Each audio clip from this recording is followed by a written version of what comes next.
Hello, I'm in a 2011 Jeep Liberty, and today I'm going to show you how to jump start. So first you open the hood, then you'll find the battery right here on the driver's side, here with the positive terminal and your negative terminal.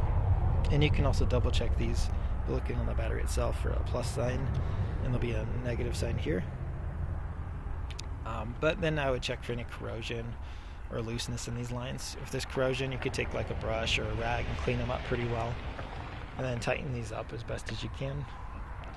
And then at that point, with your jump box or with your jumper cables, you'll connect your metal positive clamp directly to the metal here, and then your negative clamp to your negative. And if you run into another vehicle, make sure your positive is running directly to a positive on the other vehicle and a negative directly to the negative on the other vehicle. You don't want to cross these because even just a few seconds of them backwards could sometimes cause damage to the computer systems, fuses, things like that. But that said, once this has been connected and running for a bit, hopefully you're able to get your car started. If you're still having issues with this, you might need to replace the battery, in which case, fortunately this is easily accessed. So you just loosen these and disconnect these two terminals, and then you might need to loosen down here.